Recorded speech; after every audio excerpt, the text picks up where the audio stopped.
Sahabat baca berita. Bakal Capres Koalisi Perubahan, Anies Baswedan menghadiri deklarasi dukungan dari Aliansi Masyarakat Madani di Edutorium UMS, Sabtu tanggal 4 November tahun 2023 siang. Di hadapan ribuan pendukungnya, Anies melakukan orasi kebangsaan. Anies pun mengajak pendukungnya agar bisa menang di kota Solo, yang dikenal sebagai kandang banteng. Anies juga mengajak agar bisa menang dengan selisih besar. Sebab kota Solo merupakan salah satu bagian penting dalam perubahan. Izinkan saya mengajak kepada semua, bahwa melakukan perubahan itu tidak mungkin kita jalankan sendirian, itu harus kita kerjakan bersama-sama. Jadi ketika masuk di ruangan ini dan penuh dengan ibu bapak yang semangatnya membara, rasanya Solo pun akan menjadi bagian penting dalam perubahan ini. Terang Anies Baswedan saat orasi kebangsaan di Edutorium UMS.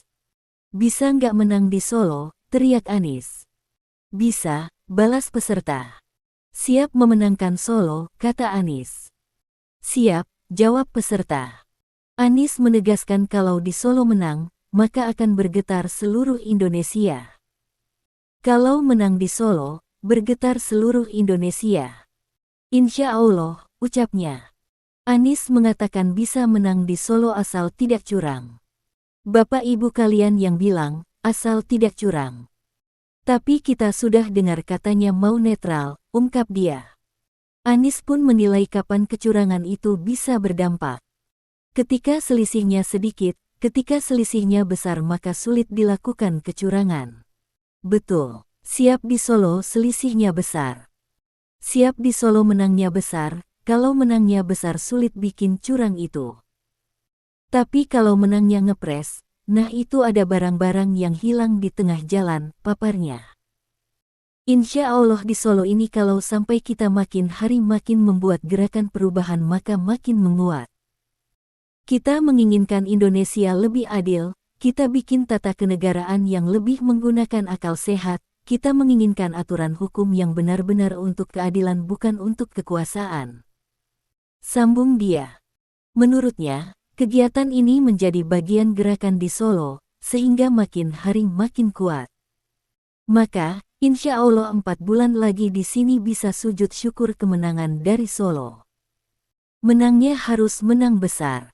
Menang besar, menang mutlak, insya Allah, imbuhnya. Anies tidak mempermasalahkan survei yang ada sekarang. Biarlah angka survei itu menjadi kepuasan para penyelenggara survei. Yang selalu berulang, kita hormati, bagaimanapun juga mereka menyelenggarakan survei dan jadi masukan buat kita. Terus kami pergi di ke Sumatera lain, Barat.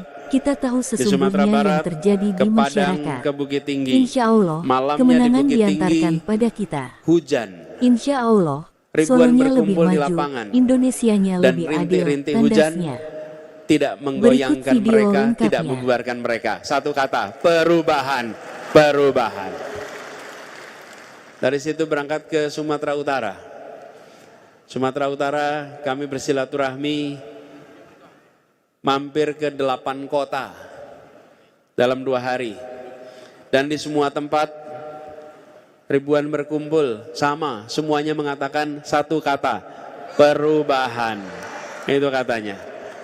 Dan hari ini tiba di Solo yang jumlahnya luar biasa banyak di tempat ini, mengirimkan satu kata juga insya Allah.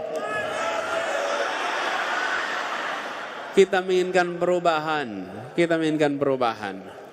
Tadi sudah disampaikan oleh Pak Dahlan Rais secara amat indah tentang bagaimana seharusnya Indonesia di dalam bicara tentang kepemimpinan. Doakan agar bisa amanah. Doakan bisa istiqomah. Doakan agar dekat dengan ikhlas. Karena perjuangan yang dihadapi ini tidak kecil. Tadi di dalam doanya Pak Kiai menyebutkan bahwa sempat berpikir apakah mungkinkah kapal yang dibangun ini terbentuk? Dan ketika kemarin terbentuk, mungkinkah kapal yang sudah terbentuk ini berlayar?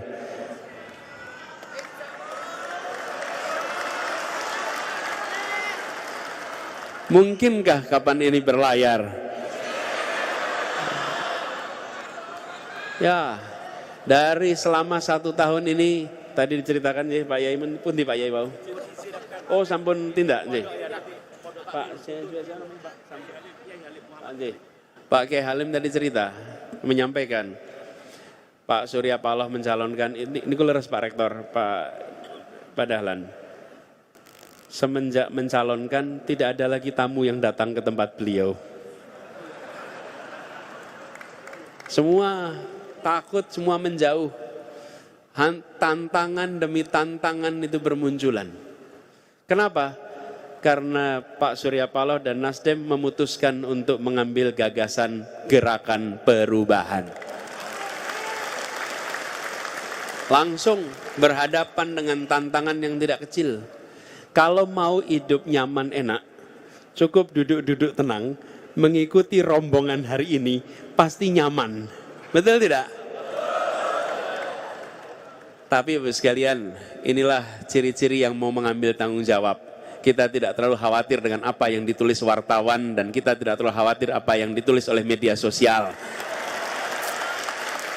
Tapi kita lebih memikirkan apa yang akan ditulis para sejarawan di masa depan. Dan apa yang nanti dipertanggungjawabkan di hadapan Allah di masa yang akan datang. Jadi, mau dibolak-balik juga, monggo saja. Silahkan tulis apa saja. Biarkan nanti rakyat yang menentukan arah Indonesia di masa depan.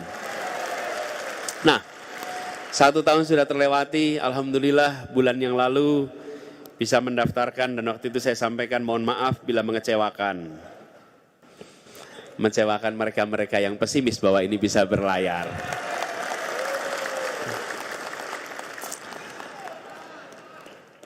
Jadi sekarang alhamdulillah seperti terpampang di atas sana. Ada Partai Nasdem, ada PKB, ada PKS, ada umat. Insya Allah 4 ini akan jalan sama-sama ke depan. Nah, untuk kita berbicara tentang perubahan, bicara tentang menghadirkan keadilan, sekalian, saya ingin meneruskan juga apa yang disampaikan Pak Dahlan tadi. Indonesia ini berwarna-warni. Dan baru kira-kira seminggu yang lalu kita memperingati peristiwa Sumpah Pemuda. Apa yang luar biasa dari Sumpah Pemuda itu? Menyatakan satu tanah air itu biasa. Menyatakan satu bangsa itu normal. Tapi menyatakan satu bahasa persatuan itu membutuhkan keikhlasan yang luar biasa. Itu membutuhkan kemauan untuk menerima. Bayangkan bila, ini kita lagi di Solo nih sekarang nih. Kira-kira utusan Jong Java waktu itu, di kongres itu, ketika pulang kampung misalnya dari Solo, sampai di Solo ditanya tidak sama tetangganya, sama teman-temannya. Jenengan ini pripun toh? Kok malah Melayu itu loh. Bahasa Melayu. Lawang bahasa paling banyak itu penggunanya bahasa Jawa kok. Kok malah tidak mengusahakan bahasa Jawa menjadi bahasa persatuan? Kok tidak mengusahakan bahasa Sunda, bahasa persatuan? Mereka memilih menggunakan bahasa Melayu karena waktu itu menjadi lingua franca. Dan apa yang terjadi? Pemilihan satu bahasa persatuan itu telah membuat hari ini kita bisa berjumpa siapa saja tanpa perlu penterjemah. Oh, itu diperlukan kemauan untuk menerima. Saya ingin sampaikan, bila masyarakat Jawa waktu itu tidak memiliki kelonggaran hati, kemauan untuk menerima justru bahasa yang jumlah orangnya paling sedikit, mungkin kita tidak punya persatuan. Itulah kebesaran masyarakat Jawa yang kontribusinya sangat besar bagi bersatunya Indonesia hari ini. Dikasih contoh bahwa jumlah terbanyak tidak harus kemudian selalu yang digunakan. Dan ini tidak dimiliki negeri-negeri lain. Ibu Bapak sekalian, lihat Uni Eropa. Uni Eropa itu satu negara sekarang, namanya Uni Eropa. Kumpulannya adalah 28 negara bagian. Kalau kita provinsi, negara bagian. Apa bahasa resminya Uni Eropa? Ada yang tahu? Bahasa resminya 23 bahasa, Bapak Ibu. Artinya apa? Kalau ada rapat-rapat di parlemen, di belakangnya penterjemah. Semua dokumen diterjemahkan dalam 23 bahasa. Seluruh urusan pakai 23 bahasa. Dan dijamin tidak mungkin punya pasukan perang yang kuat. Karena tidak mungkin komandan dan anak buah bekerja pakai penterjemah. Betul tidak? Saya sering menyampaikan, kalau dunia mau lihat di mana sebuah bangsa yang matang, datanglah ke ujung tenggara Asia. Di situ ada sebuah bangsa namanya Indonesia dan bisa jadi contoh untuk persatuan. Ini kita nih. Bagaimana warna-warni itu berkumpul jadi satu. Dan kita itu satu pertama, lalu kita jadi satu negara tahun 45. Lalu tahun 50 kita jadi satu NKRI. Sebelumnya belum NKRI. Sesudah ada mosi integrasi Muhammad Natsir, kita menjadi satu negara kesatuan. Lalu tahun 57 kita jadi satu wilayah dengan ada deklarasi Juanda. Dan sekarang satu yang berikutnya yang harus kita raih, sudah satu bangsa, sudah satu negara, satu kesatuan, satu wilayah.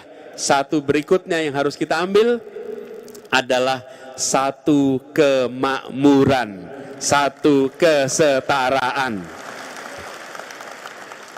Negeri yang besar ini tidak boleh timpang dalam berbagai urusan.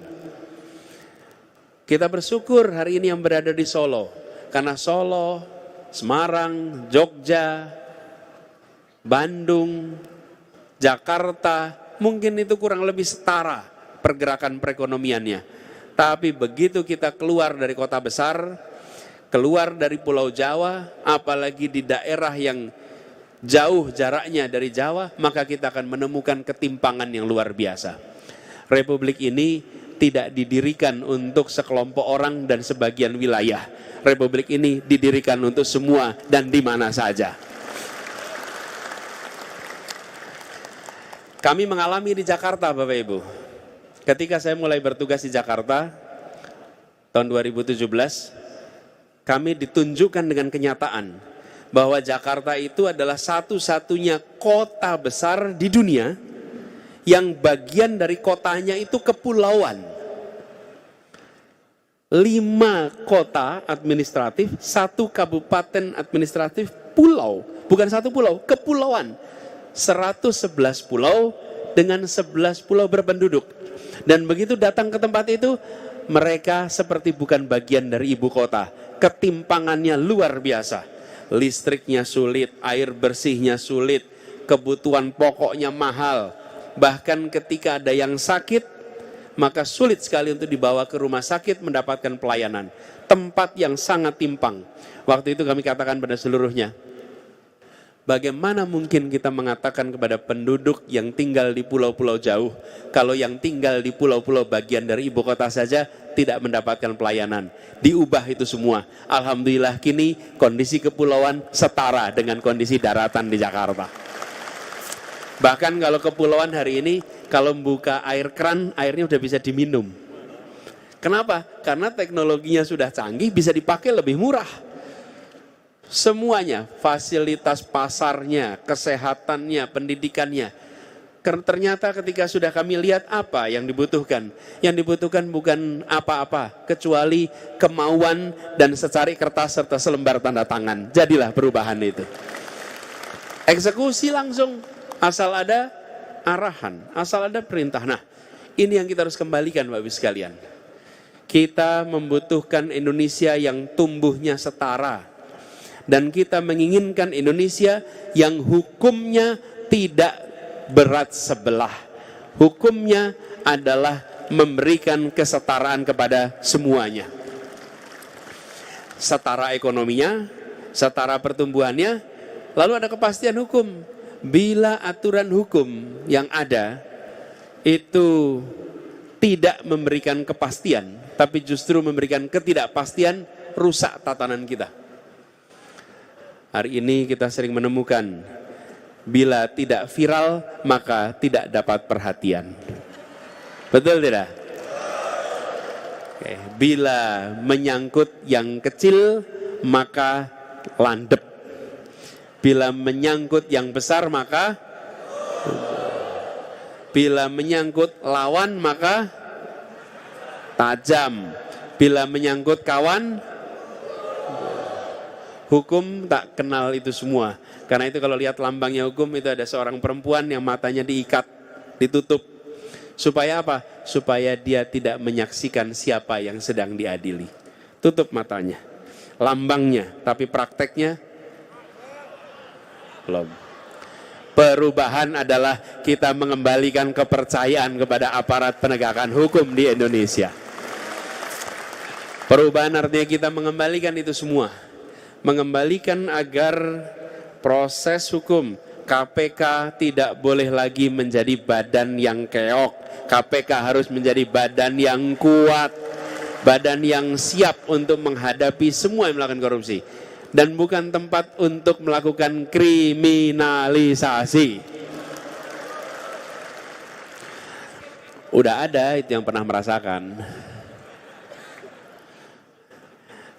Jadi Bapak Ibu sekalian, tatanan itu di mana? Tapi yang tidak kalah penting, yang tadi juga sudah diungkapkan, dalam demokrasi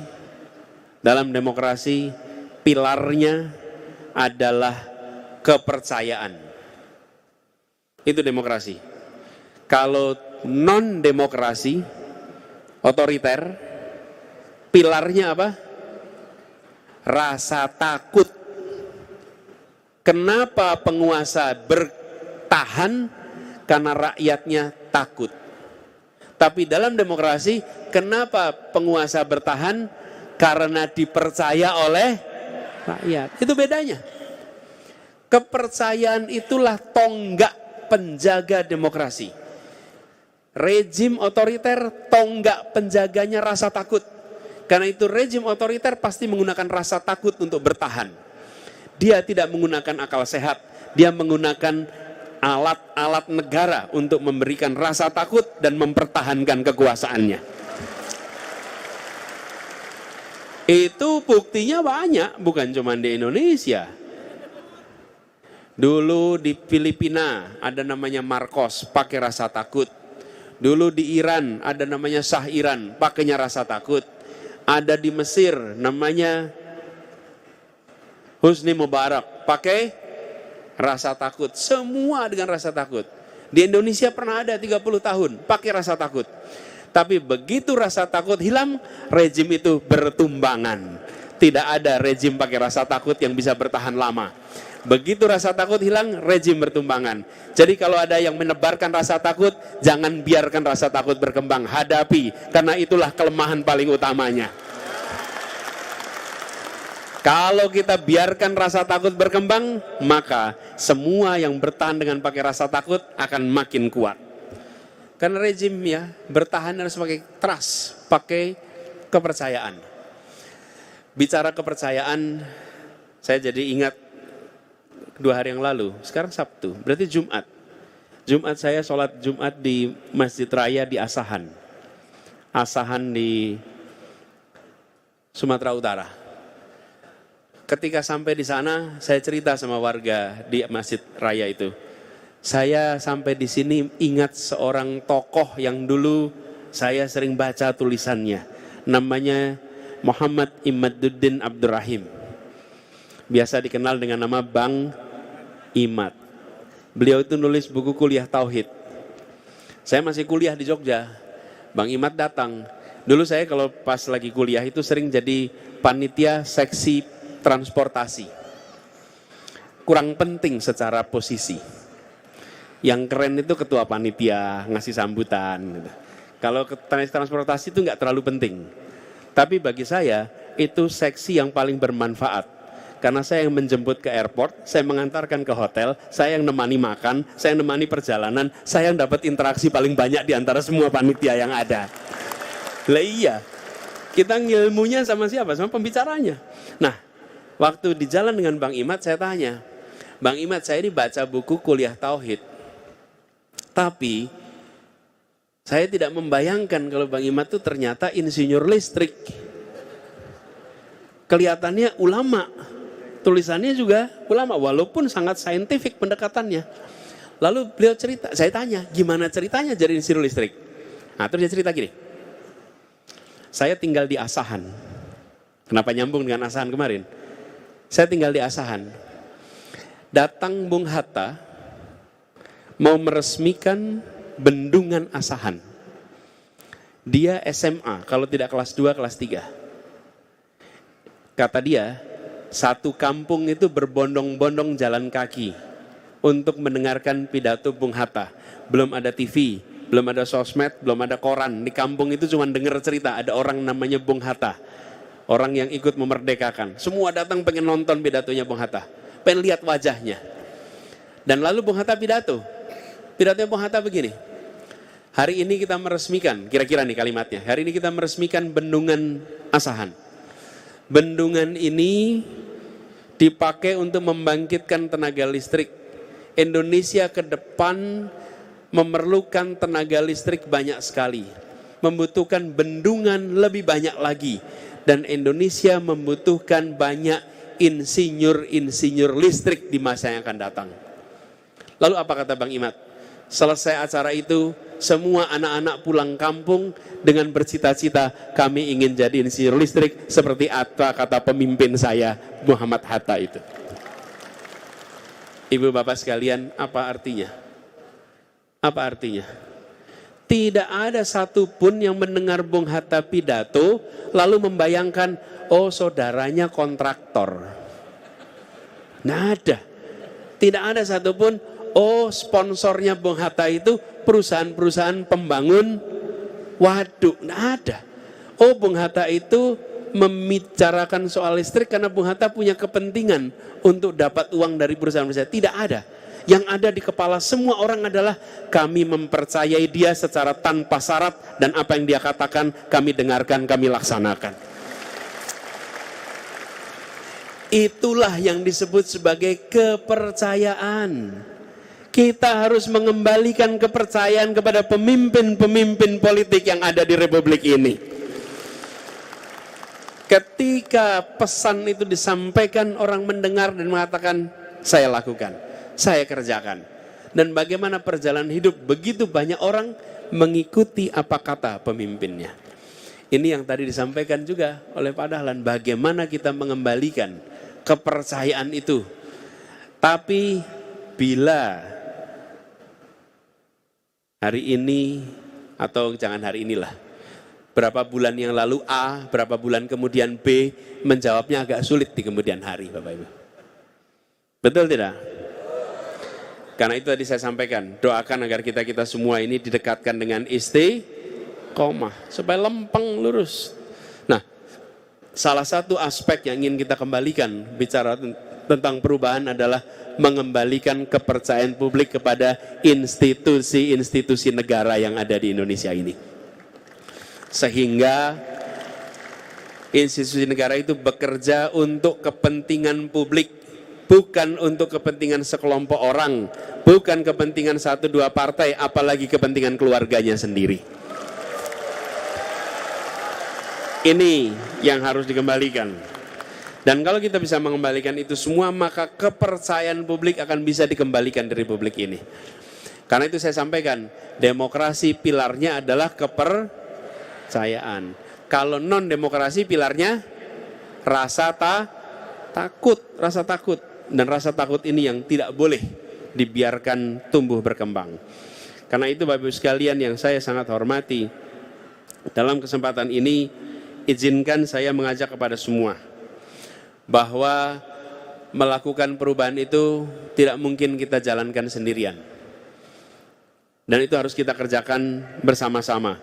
Jadi ketika masuk di ruangan ini dan penuh dengan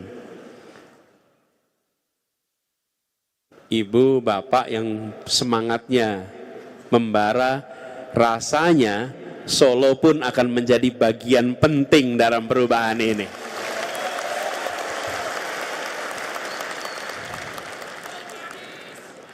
Bisa enggak menang di Solo? Bisa enggak menang di Solo? Siap memenangkan Solo? Kalau di Solo menang, bergetar seluruh Indonesia nanti. Betul tidak? Ya. Insya tadi udah dipesenin Pak Yai. Harus ditambahi dengan insya Allah.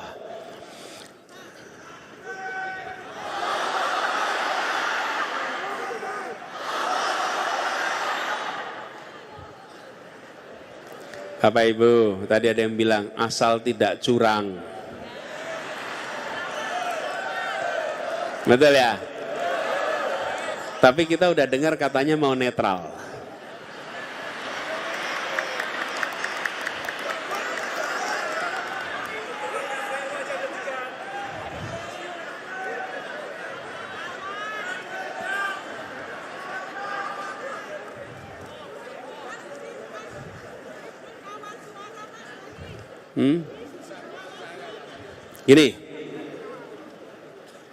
Ini semuanya yang di sini udah pernah pengalaman berjuang, oke?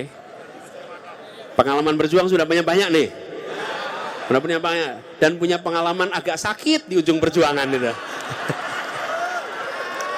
Bener nggak? Betul tidak?